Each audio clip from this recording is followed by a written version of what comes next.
It's Amelia Earhart Day. January 11th, 1935, Amelia Earhart became the first person to fly solo across the Pacific. And think of her again on July 24th, because that's her birthday. She was born on July 24th in 1897. Today, of course, is special because we have Jane Mendelsohn here to talk about her book, I Was Amelia Earhart. This novel imagines what happened to Earhart after she disappeared. There are copies of the book for signing over here after the talk. I Was Amelia Earhart, published in 1996, was a New York Times bestseller. It has been translated into many languages and was shortlisted for the Orange Prize.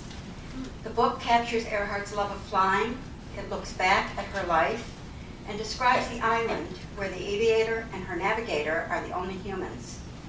Like a dream, the language weaves a spell of lush images to surround Earhart's memories. Someone said to me, this novel is like a poem. Like poetry, it reaches into an expansive and mysterious part of the reader's mind and evokes a sensuous response, adding another dimension to our understanding of Amelia Earhart. Jane Mendelsohn graduated summa cum laude, Phi Beta Kappa, from Yale University. She attended Yale Law School for 1 year before launching her career as a writer-journalist. She worked as an assistant to the literary editor at the Village Voice and as a tutor at Yale. Her reviews have appeared in The Guardian, the New York Times Book Review, the New Republic, the Yale Review, and the London Review of Books. And her novels, besides this one, include Innocence and American Music. And I put those on the table in the back if anybody wants to check them out and read them. They're back there for you. We are pleased that she accepted our invitation to feature her book for WestportREADS 2012. Please join me in a warm welcome for Jane Mendelsohn.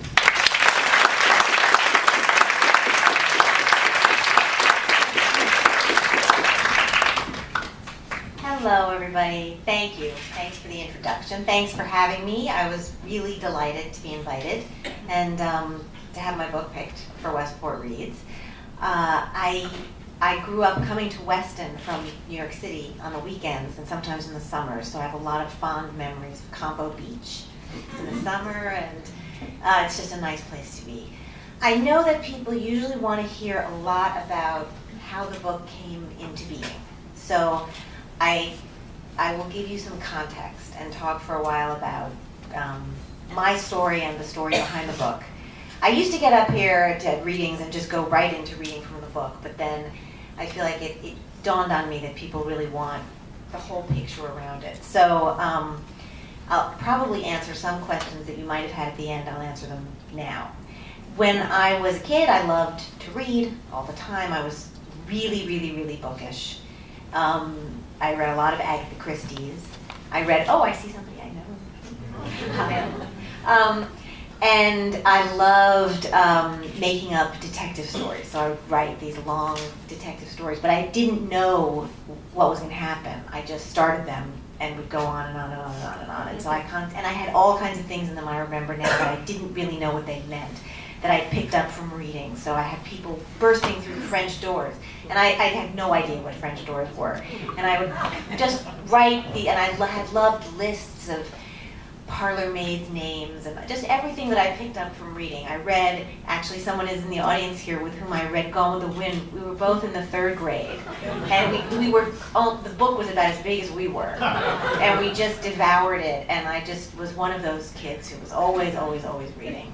And then when I went to college, I started learning all this stuff about books that was really interesting, but I found in the years following school that I kind of had to put a lot of it aside. And I went to work at the Village Voice. I was the assistant to the literary editor. They had a separate, standalone book review at that time called the VLS, the Voice Literary Supplement.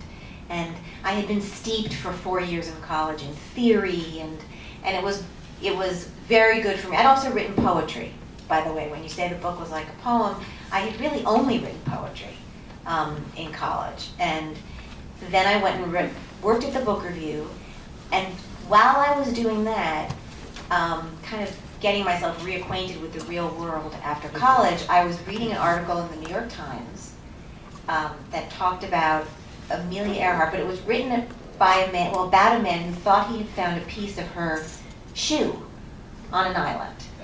And every few years, articles come out that say about finding pieces of her stuff. But this article mentioned something I hadn't known, which was that she had a navigator with her on her last flight. I had not been an Amelia Earhart buff, right, at all. And so I knew about her from elementary school, but I didn't know more than that.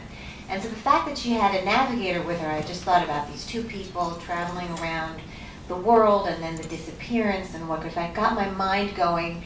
And I had written some short stories, but mostly poems. And as my mind worked on this, I started to feel like this is more than a poem. This is longer. I can't possibly do it that way. It might be a book. And I started to research Amelia Earhart, and I went and I looked at old footage of her because she was filmed, and I listened to her voice. She had a very distinctive kind of patrician Eleanor Roosevelt type voice in a way, but she was from the Midwest, but it was very specific to the period. And I looked at tons of pictures of her, and I read everything that I could get my hands on that she had written. And then I put it aside, and I thought I don't want to, immerse myself too deeply. I'm not writing biography. And I let my mind kind of dream up what I thought might have happened to her when she disappeared. I didn't try to solve the mystery, although I brought up earlier that I love detective stories because I think it is the mystery that drew me in, and that draws a lot of us into her story. But I was also really drawn by the affinity I felt for flying, even though I have never flown a plane myself, piloted a plane. But the idea of facing the sky made me think about facing the blank page, and the sense of freedom that she always talked about having when she flew made me think about why I love to write, and her strong individuality. She was very ahead of her time. She was very modern. Kind of spoke to me as somebody, trying to make my way in the world at that time, and also just the kind of individual strength you need to go out and try to write a book. So all of those things, I think, combined, plus this little kind of romantic detail that there had been somebody else with her. And I don't just mean romance, but just that the romance between the two of them, but just the idea that she hadn't been alone expanded the whole thinking for me. So at this time I was writing book reviews, and at that point in the world you could actually make a living writing book reviews. You can't really anymore, but or very, very hard. But I lived in a friend's apartment. I rented a room in a friend's apartment in Hoboken, and I started working on this book. And it took me a pretty long time. At the time I had never embarked on such a big project, and I worked on it for 2.5 years. It was only very much toward the end. I wrote a much, much longer book. It was a much longer third-person book with a lot more detail. And actually, after working on the book for about 2 years, I was with my husband. We were on our honeymoon, and we went for a swim. I had just gotten married, and we came back from the swim, and I said, so I think I'm going to rewrite the whole book in the first person. And we had just gotten married, and I'm like, oh, okay. What have I signed up for? He was a little shocked because I'd been working on it for so long one way, but I finally figured out what I wanted to say. And it had taken me a long time, and it's not a linear process, writing a book, or not for me. But then I knew what I wanted to say, and I sort of could get in character. I really knew the Amelia Earhart I was trying to describe. And it wasn't until then that I came up with the title, because the title was very much came about by my feeling that the book was my getting into character and trying to channel her. It was also about her, once she's on the island, feeling like Amelia Earhart was the person I used to be, and now it's just me. or shedding the mythology of who she was. So there were all those layers in it, but I didn't arrive at the title till the end. For a long time, the title was just The Afterlife. That was the title for this long third-person book.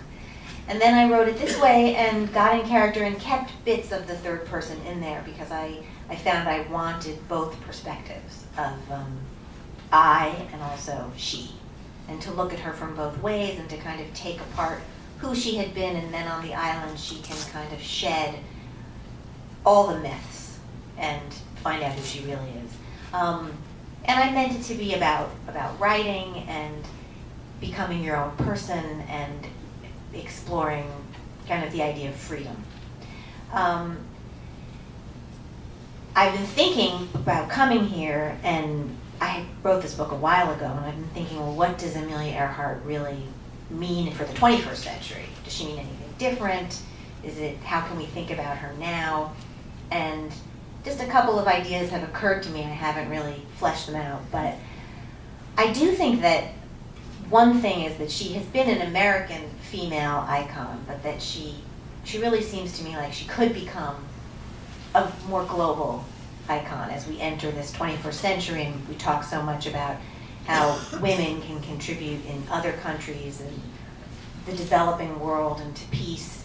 I feel like it would be great if her presence could mean something more outside of the United States. And it does, but nothing like what it means here, because she's such an example of being modern, being a risk taker. And she was also a risk taker who took responsibility for what she did. And that was another thing that struck me about we're in a time when there's a lot of talk about, well, there's all the uncertainty that we face in the 21st century. There's so much unknown. And she was somebody who really boldly faced the unknown, took great risks, and accepted the responsibility. And in her she wrote dispatches from her last flight. And they were combined into a book called Last Flight. And I think it was in that book that they contain her letter that she wrote to her family, to her mother and her sister, and she said, I know what the hazards are, and I accept them. And so she knew that she was taking huge risks, but she always took them on with great responsibility, sense of responsibility. So with that, I will read from the actual book. And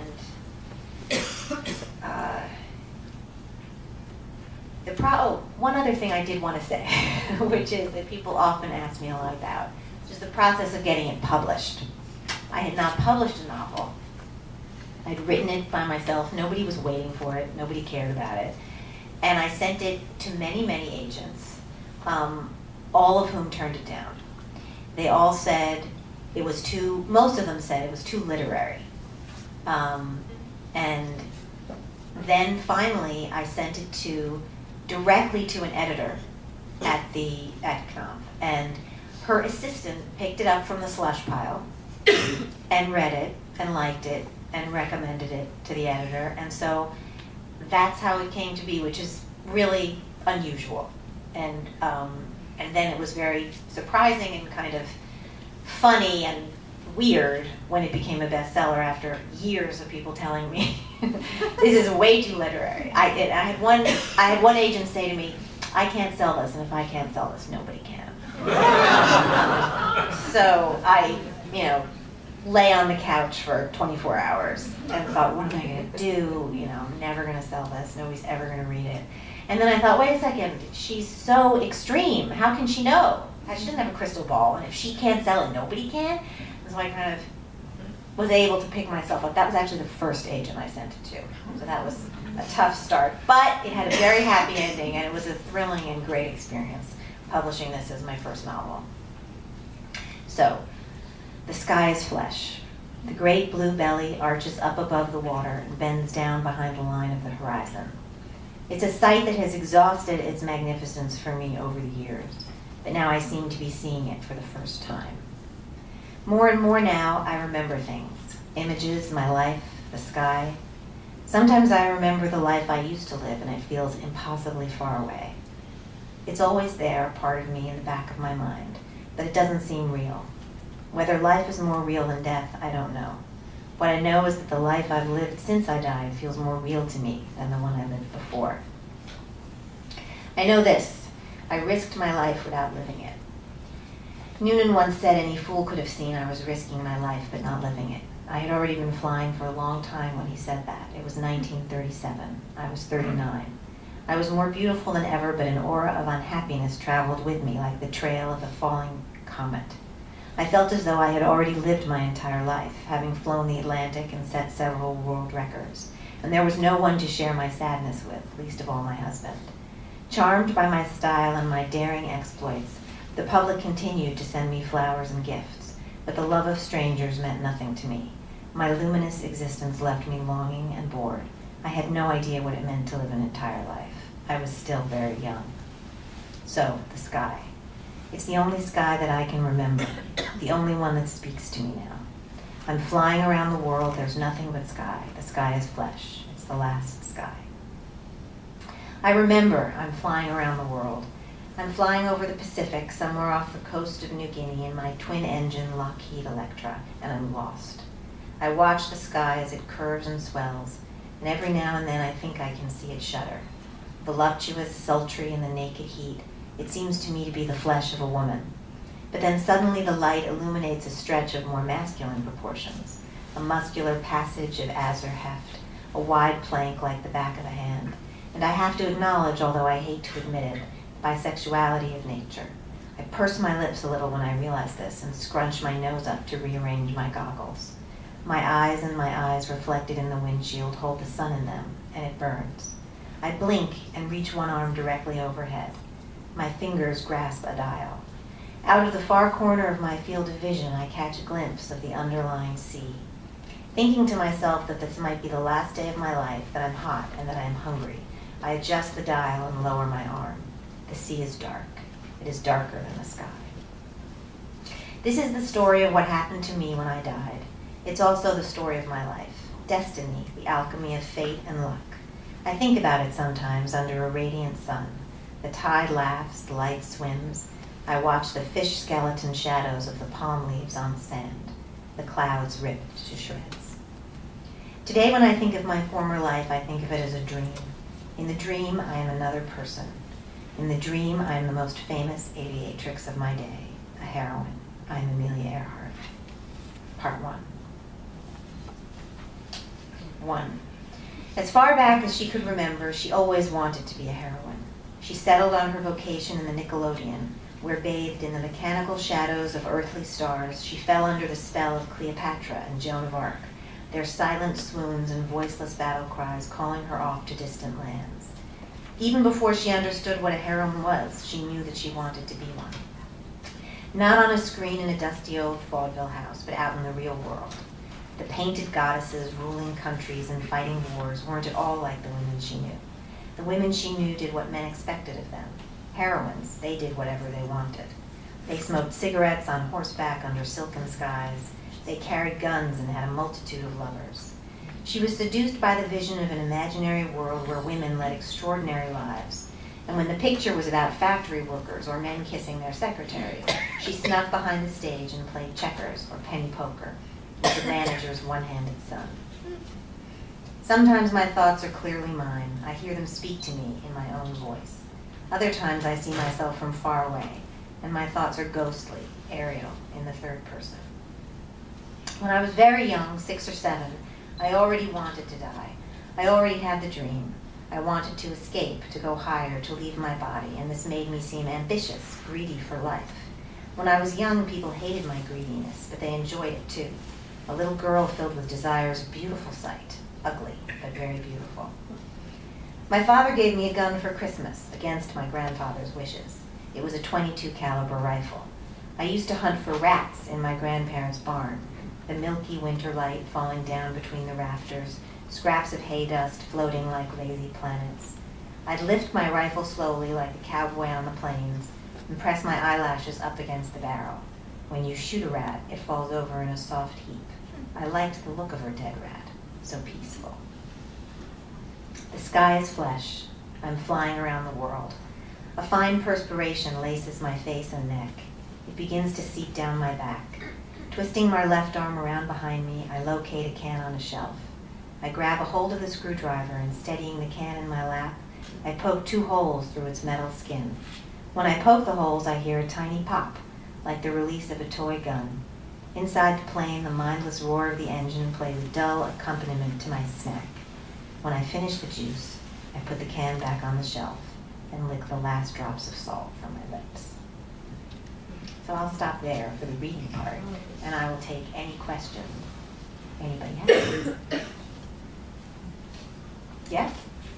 I'm interested in Noonan Mm-hmm. and the characterization of Noonan. Mm-hmm. He was problematic for the whole trip because of his alcoholism. Mm-hmm. And she, in reading about her, she wasn't totally interested in men for most of her life. She thought that men really controlled and limited. So I'm wondering, in your mind, how the romance, developed, Mm-hmm. and why you present her husband as sort of the villain of the piece. Yeah, well, I think because I saw her as, first of all, it's really important to know that I was not trying to write anything No, I just nonfiction. wondered where you were, I think I saw her as being torn in a lot of pulled in a lot of different directions. And I think that her husband was very, very supportive of her as a pilot and her desire to fly. And he knew that she could only actually pull this final flight off by doing a tremendous amount of publicity and doing a lot of things she didn't want to do. And actually, he really helped her. He was a PR genius, and he helped her become who she was. But based on what I read, it didn't really come across that they had a love match, a deep, deep love match. However, I also wouldn't characterize him as a villain. It was more that he was focused on, I think he was trying to help her do what she wanted to do, but was very exclusively focused on the, practicalities of it, almost to the point of not seeing the dangers either, or seeing who she really was. So in this version of it, which is really about someone kind of shedding oneself and discovering another, he was part of the self that she was letting go of. Then in terms of Noonan, I didn't intend for there to be, I think the romance that happens on the island, again, is somewhat metaphorical. It's really about her kind of falling in love with real life, that she's been living something that was so single-mindedly focused on a dream that she herself became a myth and not a real person, even in her own existence. I hope that answers it. Yeah, very well. Yes? At the end of the book, you have a marvelous quote that's translated by Bob Curran from the Tibetan Book of the Dead. And I wondered if you had already had that in mind when you began to reconstruct the book, or if that came in later on, because this whole idea of the in-between was very clear as you begin to read through the book, but on the other hand, you leave that as a clue toward the very end. So I just wondered if you'd comment about that. Yeah, that's an interesting question. I was reading the Tibetan Book of the Dead a lot at the same time. I've said the first title for the book, the working title, was The Afterlife. So it was very much about those ideas. And so I was reading the Tibetan Book of the Dead. I didn't know early on that I was going to use those lines, and I certainly didn't know when I was writing the first long version of the book, because it had such a different feeling to it that it wouldn't have worked so well. But then the new structure, it seemed to fit. I also think I didn't want to touch on that idea until late. I just didn't want to kind of, even though to me the whole book really takes place in the between, that's the whole setting. Sometimes I imagined that it was really her dream as she's falling, is this whole dream of living this other existence. But that was a really big piece of it. It came fairly late in the process. Certainly the decision to put those lines in the book came pretty late. Yes? Could you talk a little bit about the practicality of writing? That is, when did you find time to do this? Well, when I wrote this, I didn't have children, so that was very different. I was freelancing, and it was possible, as I said before, to live as a freelancer in that way. And so I would be able to lie on the floor and think for, an hours at a time. That changed, so my writing routine now is very different from what it was back then. Very, very different. But I've never been somebody who I need time. My books take a long time, but I've never been somebody who needed very specific conditions in which to write. So I'm not like I have to sit at this chair at this desk. In fact, most of, until very recently, I've always just had a desk in the living room. And I've done a lot of writing in coffee shops, and I write on the computer, but I also write longhand, and I'll write on the back of an envelope, or I'll write, I'm grateful that I actually am not someone who has needed very rigid conditions, because that's sometimes hard to create. So the practicalities of writing for me now are that I wrote, my most recent book came out in 2010, and it took me 10 years because I had 2 children in that time, and I really wrote it as much around their schedules as I could. So I learned how to be I couldn't lie on the floor for hours and things. So I learned how to be, I've said to some people, well, that book I wrote while I was pushing the swings in Washington Square Park. I mean, I was, fitting it in. And now I'm a lot better at fitting it in and kind of making the most of whatever minutes I have to think. I do a lot of thinking before I start writing. A lot. I'll write, but then I'll put it aside and think. And so there'll be days and days and days where I don't write anything. I'm not I have to write, 1,500 words every day or whatever. I'm not that routine a person in that way. I hope that helps. That explains. Anybody else? Yes? I was wondering about the challenge of kind of, especially when you're talking about such an iconic character, such a part of history. How do you liberate yourself from that myth to sort of take off in your direction? Well, in some ways, that's what the book is mirroring my attempt to do that. So a lot of the book is almost about that, as it's also the story of this. And I feel like setting off to write your first novel is going to be about that no matter what, because there's the myth of the American novel. There's that myth to contend with. Whatever your subject matter is going to be, you have to liberate yourself from that. So it was almost a vessel for working that out. How do you do it? I think probably everybody has their own way of doing it, but I think also I found her a model of just, as I said before, individuality and determination and a sense of taking a risk and accepting the responsibility. I really said, okay, I'm going to do this, I'm going to go for it.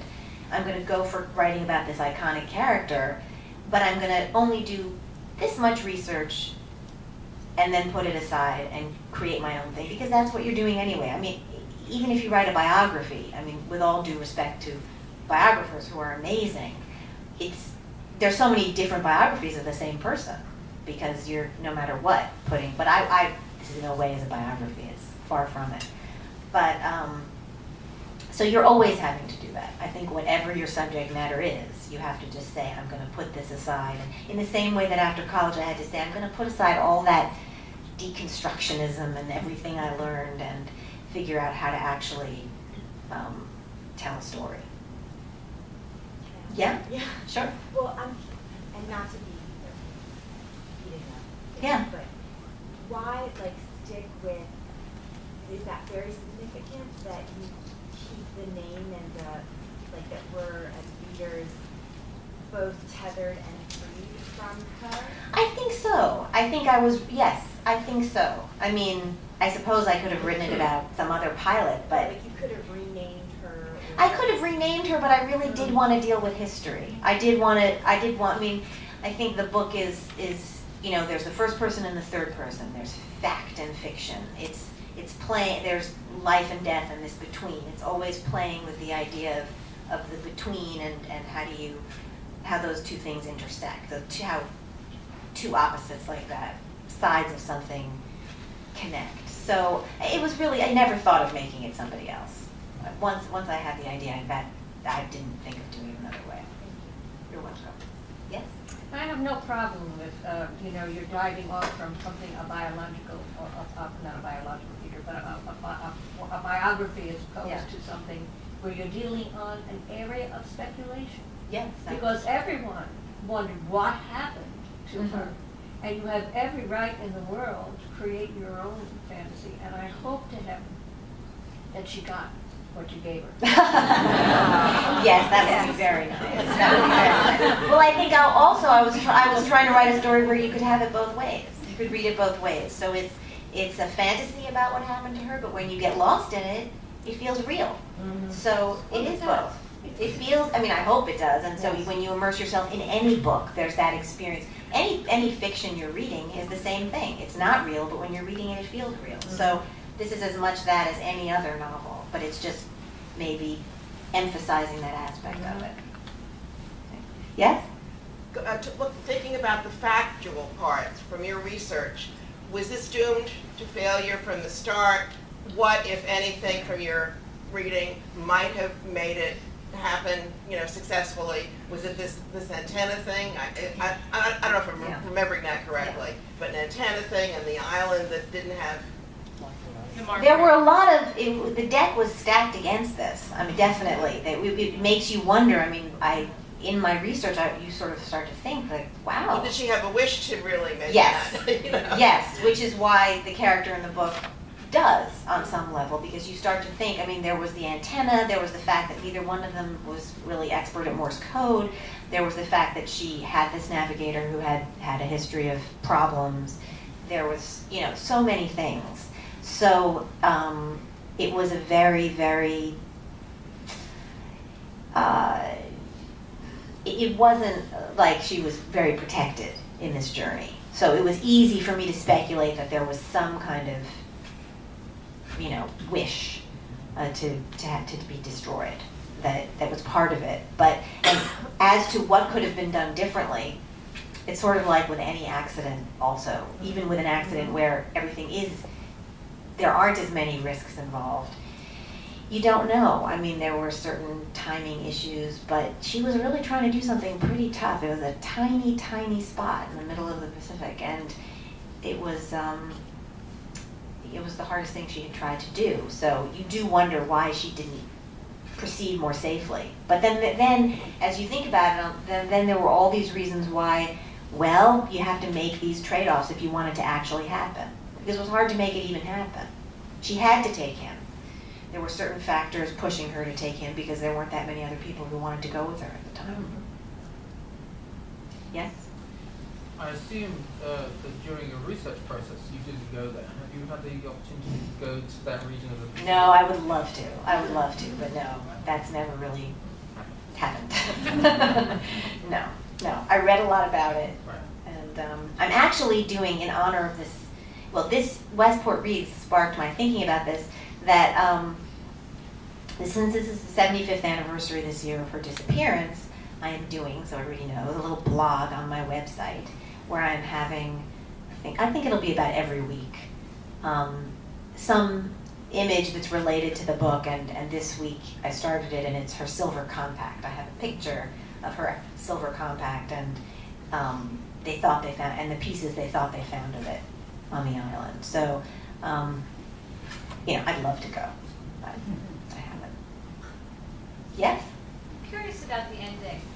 It wasn't clear in my mind whether they actually got the electric bill back up or whether this was a delirious thought as she was dying. So Yes. what was your I wanted to have it both ways.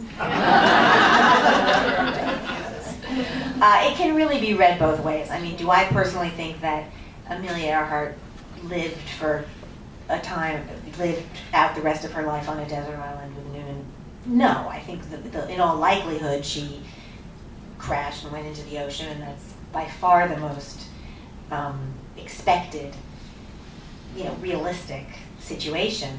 But did I want to write that book? No. And that I feel like the dream, the desire to create an answer to this mystery is so powerful. That's what I wanted a big part of the book to be. So I don't have an answer. I mean, at the end of the book, I hope there's the feeling of that things continue. But do they continue in quite that way? It's not definitive. No. Yes? Yeah. there some radio operator or something, either trying to get in touch with them, Mhm. or it's something, an instrument or piece of equipment that would have been more helpful? Yes. Wasn't working? Yes.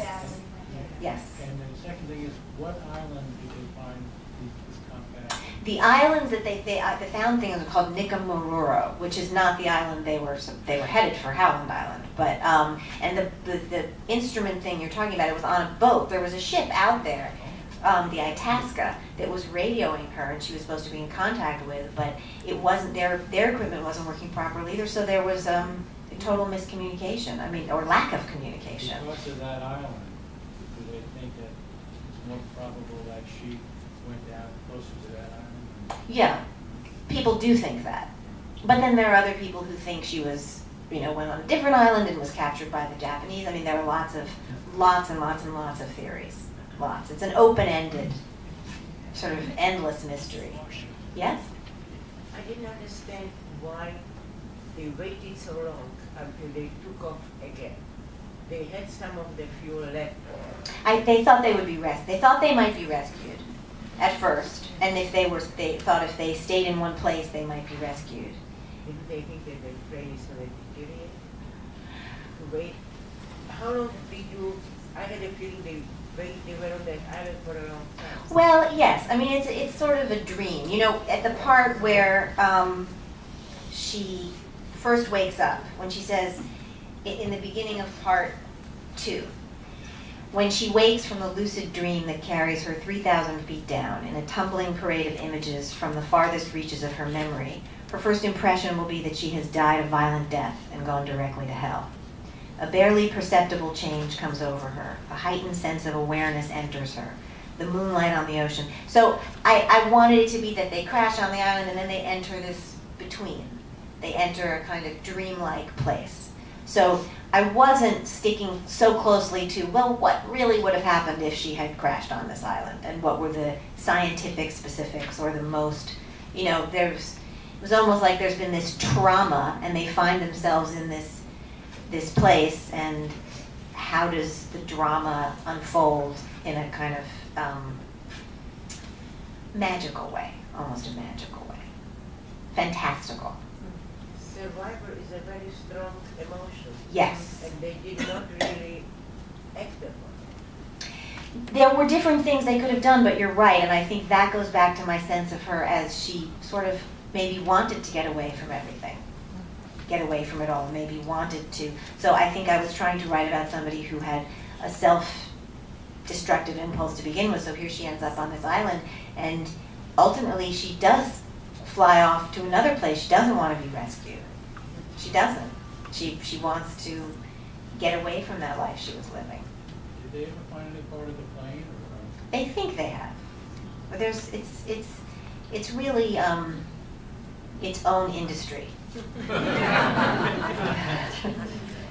she accused of being a spy along the way? Yeah, I think there were some things that she had been kidnapped by the Japanese and maybe become a spy. Yes.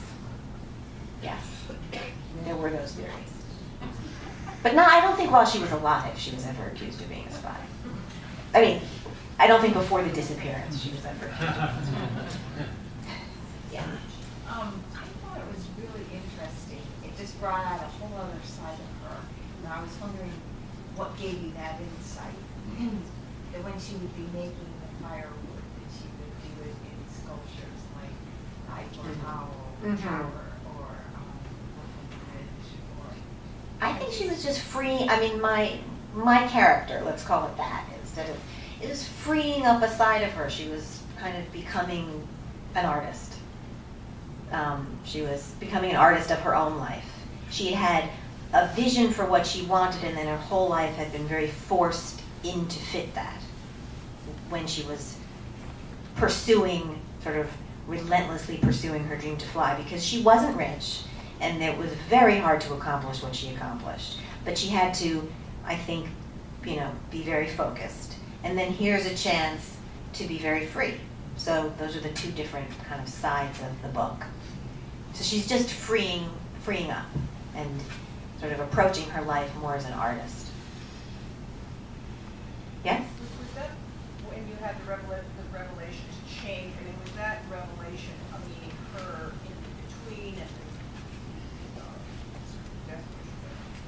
different from your original book? Was that the main difference? You said No, the main difference was that I'm just going to write it in the first person and write it much more fragmented.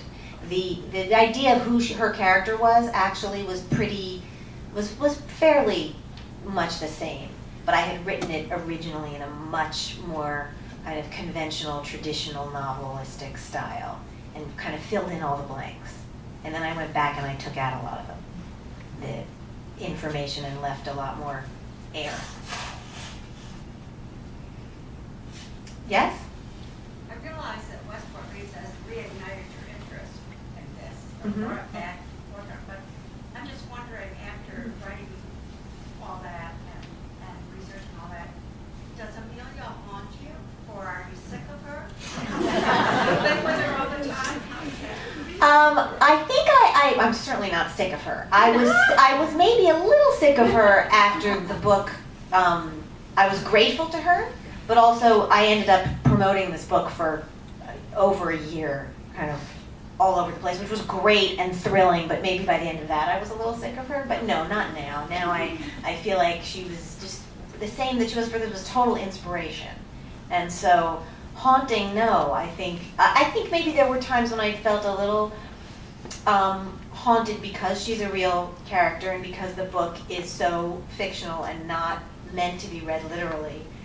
I didn't quite know what I was getting into when I wrote it in terms of trying to explain that. But that was more of a problem that haunted me rather than that she haunted me.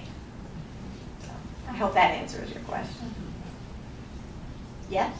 Can I ask a question? As a total non-history, that's the part of my brain that Yeah. and I'm always trying to do it.